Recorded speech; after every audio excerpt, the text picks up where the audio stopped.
I'm so glad you could join me today. I've got a couple of my little friends here. I love these little hole-digging nutbaggers, squirrels. This month, I wanted to play every single squirrel video game I could get my hands on. Why? I like squirrels. You remember this shit? Conker's Bad Fur Day came out in 2001 on the N64, and it was the first game that I can remember that sexualized a fucking chipmunk. And besides making her ass have more polygons, in the remake they put 69 on her back. Nice. Rare was making some good games back then. Banjo-Kazooie was huge. And pretty much every game that came out on a Nintendo console was geared for kids. The chance of you seeing some titties or something was slim to none. And then comes Conker's Bad Fur Day. When I think of Conker's Bad Fur Day, I like to imagine Shigeru Miyamoto just giggling his fucking ass off watching the Great Mighty Pooh. I am going to throw my at you.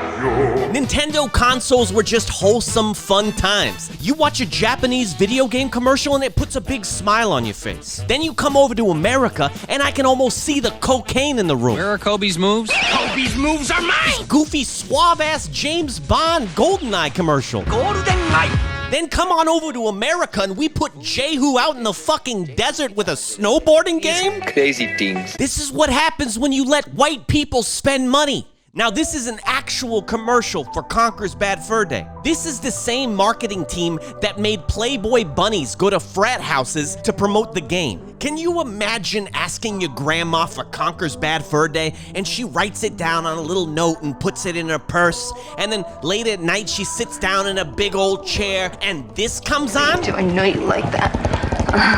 Video games are fun. If you trace back American humor, we loved fucking nature from the get-go. 9 years before this game came out, Eric Schwartz was making the first furry cartoons that people are probably still pulling out a box of Kleenex to. And in 1945, Americans were laughing at a skunk trying to have sex with a cat. Then you get to the climax of Conker's Bad Fur Day and you got this fucking squirrel ass gyrating in your face. Does the camera really have to be this close?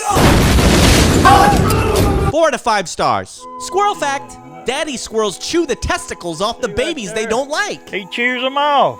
Chews little nuts right off. I like squirrels. Squirrel Stapler is a fun one on this list. It's an interactive small game hunting simulator where you go through the forest and hunt squirrels for their pelts, which you then take back to your home and staple onto the corpse that's hung on your wall until you finally go to sleep to meet the dark squirrel god who rises from the midst of the black seas of infinity to rend you of your moon. It's a pretty good game. What kind of drugs were they smoking when they made these games? Heroine's Quest. Now, if you're into point-and-click adventures, you need to pick this one up. Kind of like Skyrim meets King's Quest, but more King's Quest. And it actually has a pretty funny voice acting cast in it. The stranger will be dead by now. We knocked her out cold. And then we left her for the die. To turn to stone in the daylight. Go.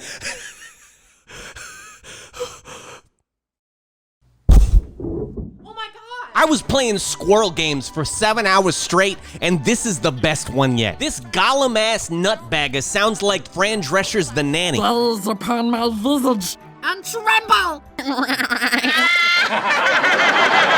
But hey, Mr. Sheffield, you've seen this little guy before. Ratatasker is a Norse god who pops up in video games more than a furry's dick when he's playing Conker's Bad Fur Day. Look out! Oh, and Smite, the game that's just League of Legends with ancient gods, but doesn't have the nuts to put Jesus in. Jesus Christ, we love you, God! Has got a boy as a playable character. In fact, Ratatasker shows up a lot in modern culture as a vehicle for comic relief. Squirrel fact: squirrel babies shit and piss in their mother's mouth so as not to disrupt the nest.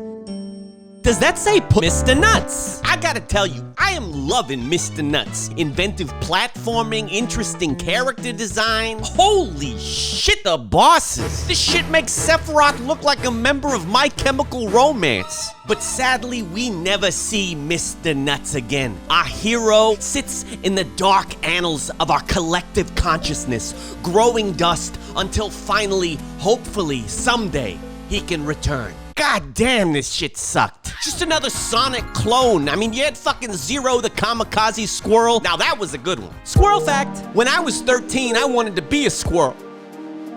but that shit never happened. Fight Animals was a lot of fun. If you got some friends who like Mortal Kombat or some shit, you could play a jacked beluga whale who ties people up by their vas deferens. Come on! Just let me win. This is fucking Christ. And now he's, oh God! Let's get nuts! This is a free game on Steam where you play a squirrel who's high on mescaline. It's just a basic fun platformer, but I do want to know why the ending of this game has a squirrel being sucked out into the vast void of space. I imagine his head bursting like a balloon when a fat kid sits on it. And you guys gotta start testing your games better, because you know what? Is that what I think it is? Wait a minute. Penguins can't fly! It's Skunny. Hey, anybody out there old enough to remember Skunny? In this one, Skunny is saving our pizzas. The evil chef of cottage has brainwashed Italy's pizza staff. And our Bucky protagonist, Skunny Hardnut, is here to save the world from the evil emperor Bigus Titus. And apparently he drops bombs on people. Jesus fucking Christ! Holy shit!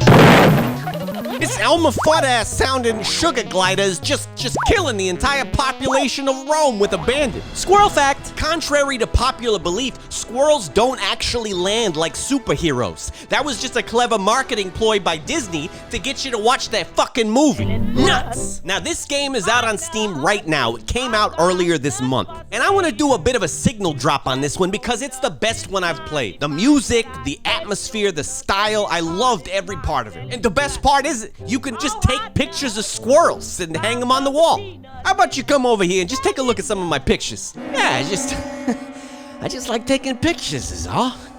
And the squirrels, they just keep coming, gnawing and scratching. Why won't they tell them to stop coming? Because I just can't stop taking the pictures.